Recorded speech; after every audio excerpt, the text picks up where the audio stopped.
Breaking news చూస్తున్నాం. PAC chairman Arekapudi గాంధీపై పోలీసులు హత్యాయత్నం కేసు నమోదు చేశారు. ఎమ్మెల్యే కౌశిక్ రెడ్డి ఫిర్యాదుతో పోలీసులు కేసు నమోదు చేశారు. గాంధీతో పాటు ఆయన సోదరుడు, కుమారుడు, మరో 2 కార్పొరేటర్లపై కేసు ఫైల్ చేశారు. నిందితుల్లో కార్పొరేటర్లు వెంకటేష్ గౌడ్, శ్రీకాంత్లను చేర్చారు.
బ్రేకింగ్ న్యూస్ చూస్తున్నాం. పీఏసీ చైర్మన్ అరకెపూడి గాంధీపై పోలీసులు హత్యాయత్నం కేసు నమోదు చేశారు. ఎమ్మెల్యే కౌశిక్ రెడ్డి ఫిర్యాదుతో పోలీసులు కేసు నమోదు చేశారు. గాంధీతో పాటు ఆయన సోదరుడు, కుమారుడు, మరో 2 కార్పొరేటర్లపై కేసు ఫైల్ చేశారు.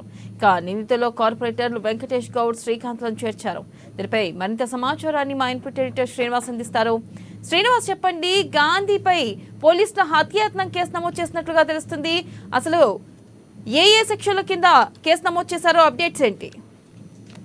వెన్నెల, ఏదైతే మొన్న కౌశిక్ రెడ్డి అరకెపూడి గాంధీ వ్యవహారం ఏదైతుందో అది అరకెపూడి గాంధీ మీద కేసు నమోదుకి దారి తీసింది. ఏదైతే మనం చూస్తున్నాం కదా, మొన్న జరిగిన ఇష్యూ, నిన్నటి ఇష్యూ ఒకటైతే మొన్నటి జరిగిన ఇష్యూ కూడా మనం ఒకసారి చూడాల్సి ఉంటుంది. ఏదైతే అరకెపూడి గాంధీని లేదా ఏదైతే పార్టీ మారిన కొంతమంది ఎమ్మెల్యేని రెచ్చగొట్టే విధంగా కౌశిక్ రెడ్డి చీరలు గాజులను ప్రదర్శిస్తూ వాళ్ళకి ఇంటికి తీసుకువెళ్తానని చెప్పేసి ఒక స్టేట్మెంట్ ఇవ్వడం జరిగింది. ఈ స్టేట్మెంట్ వల్లనే మొత్తం దుమారం అంతా రేగింది. ఇది కాస్త చిలికి చిలికి గాలివానలాగా మొత్తం కూడా వ్యవహారం దాడుల వరకు కూడా వెళ్ళిపోయిన పరిస్థితి మనం చూసాం. ఎందుకంటే ఆ రోజు నిన్నగాక మొన్న జరిగినప్పుడు ఏదైతే పన్నెరుతిని జరిగిన దాడికి సంబంధించి చూసుకుంటే కనుక ముందుగా కౌశిక్ రెడ్డి అరకెపూడి గాంధీ నివాసానికి వెళ్ళడానికి ప్రయత్నం చేశారు. దీన్ని పోలీసులు అడ్డుకోవడం జరిగింది. ఆయన్ని హౌస్ అరెస్ట్ చేయడం జరిగింది. ఆ తర్వాత అరకెపూడి గాంధీ కూడా బయటికి రావడం జరిగింది. కౌశిక్ రెడ్డి నివాసానికి వెళ్ళడం జరిగింది. అక్కడ ఇరు వర్గాలకు చెందిన అటు ఇరు పార్టీల నేతలు అనొచ్చా, లేకపోతే బీఆర్ఎస్ పార్టీకి చెందిన కొంతమంది కార్యకర్తలు అనొచ్చా అని చూడాల్సి ఉంది. ఎందుకంటే కౌశిక్ రెడ్డి నివాసం వద్ద మొత్తం బీఆర్ఎస్ కార్యకర్తలందరూ కూడా చేరుకోవడం జరిగింది. అరకెపూడి గాంధీని అడ్డుకోవాలని చెప్పేసి కూడా వాళ్ళ ముందు నుంచి కూడా ఒక ప్లాన్ వేసుకోవడం జరిగింది. అయితే అరకెపూడి గాంధీతో వచ్చిన ఆయన అనుచరులు కూడా ఒక్కసారిగా అక్కడికి చేరుకోవడము, అదేవిధంగా కౌశిక్ రెడ్డి నివాసం మీద దాడి చేయడము, అద్దాలు పగలగొట్టడం, గుడ్లు విసరడం లాంటివన్నీ కూడా తీసుకుని, అంటే ఇరు పక్షాల నుంచి వచ్చినవి ఇవన్నీ కూడా రెండు వైపులా కూడా జరిగినవి. అయితే నిన్న కూడా ఆ ఎపిసోడ్ కంటిన్యూ అయింది. ఆ ఎపిసోడ్ కంటిన్యూషన్ లో భాగంగా కౌశిక్ రెడ్డి మరోసారి గాంధీ ఇంటికి వెళ్ళి అక్కడ ఆయనకి శాల్వా కప్తాను అవి అని చెప్పేసి కూడా వ్యాఖ్యలు చేయడం జరిగింది. దీన్ని పోలీసులు ముందుగానే అడ్డుకోవడం జరిగింది. కౌశిక్ రెడ్డిని హౌస్ అరెస్ట్ చేయడంతో పాటుగా అరకెపూడి గాంధీని కూడా హౌస్ అరెస్ట్ చేయడం జరిగింది. అయితే ఈ వ్యవహారం అంతా కూడా రాజకీయ వ్యవహారంగా మనం చూడాల్సిన అవసరం ఉంది. ఎందుకంటే రాజకీయంలో ఇవన్నీ కూడా సహజంగా జరుగుతున్న పరిణామాలుగా భావించాలి. ఎందుకంటే గతంలో బీఆర్ఎస్ అధికారంలో ఉన్న కాంగ్రెస్ ఎమ్మెల్యేని వాళ్ళ పార్టీ వైపు గుంజుకోవడం జరిగింది. వాళ్ళకి తాయిలాలు పంచి వాళ్ళని పదవులు ఇవ్వడం ద్వారా వాళ్ళ వైపు లాక్కున్నారని చెప్పేసి కూడా అప్పట్లో కాంగ్రెస్ పార్టీ ఆరోపించింది. సేమ్ సీన్ రిపీట్ అయింది. కానీ ఇక్కడ అధికారంలో కాంగ్రెస్ వచ్చింది. బీఆర్ఎస్ పార్టీకి చెందిన 8 మంది ఎమ్మెల్యేలు కాంగ్రెస్ వైపుకు వెళ్లే ప్రయత్నం చేశారు. అయితే ఇప్పటికి కూడా అఫీషియల్ గా వాళ్ళు ఎక్కడ చేరలేదు. టెక్నికల్ గా కేవలం ముఖ్యమంత్రిని కలవడం జరిగింది. అయితే మరికొంతమంది బీఆర్ఎస్ ఎమ్మెల్యేలు కాంగ్రెస్ లోకి వస్తున్నారన్న నేపథ్యంలోనే మొత్తం అంతా కూడా ఇంత కూడా జరిగింది.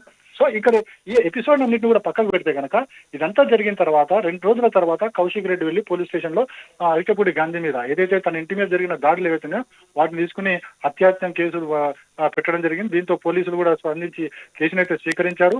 అయితే దీని మీద దర్యాప్తు చేయాల్సి ఉంది. అంటే కేసును స్వీకరించినప్పటికీ కూడా దాని మీద దర్యాప్తు చేయాల్సిన అవసరం ఉంటుంది. ఏ సెక్షన్స్ దీనికి వర్తిస్తాయి అంటే మనం చూసుకుంటే కనుక దాడులు పరస్పరం దాడులు జరిగిన క్రమం కూడా మనం చూసాం. ఒకవైపు కౌశిక్ రెడ్డి అనుచరులు కావచ్చు, మరోవైపు అరికపూడి గాంధీ అనుచరులు కావచ్చు, ఒకరిపై ఒకరు దాడులు చేసుకున్నారు, గుడ్లు వేసుకున్నారు, రాళ్లు రువ్వుకున్నారు. సో దీనివల్ల కౌశిక్ రెడ్డి నివాసానికి సంబంధించిన అద్దాలు కూడా పగలడం జరిగింది. సో ఇవన్నింటినీ కూడా చూసుకుంటే కనుక ఇది దాడి జరిగింది, తనపై దాడి జరిగింది. ఏదైతే అరికపూడి గాంధీ కావచ్చు, ఆయనకు సంబంధించిన ఆయన తమ్ముడు కావచ్చు, కొడుకు కావచ్చు, వాళ్ళని తనపై దాడి చేశారు, తనపై హత్యాయత్నం చేశారు అని చెప్పేసి కూడా ఆయన ఫిర్యాదు చేయడంతోనే ఈ పోలీసులు కేసు నమోదు చేయడం జరిగింది. మరో ఇద్దరు కార్పొరేటర్ల మీద కూడా పోలీసులు కేసు నమోదు చేయడం జరిగింది. అయితే ఇది ఏ సెక్షన్ల కింద నమోదు చేశారు, అదేవిధంగా ఈ సెక్షన్స్ వర్తిస్తాయా లేదా, అసలు ఏం జరిగింది, దీని రాజకీయ దానికి పరిణామం కింద చూడాలా లేకపోతే మరొకటి కింద చూడాలనేది కూడా పోలీసులు తేల్చాల్సి ఉంటుంది. అయితే దీనికి సంబంధించిన వ్యవహారం ఇప్పటికీ ఆగిపోలేదు.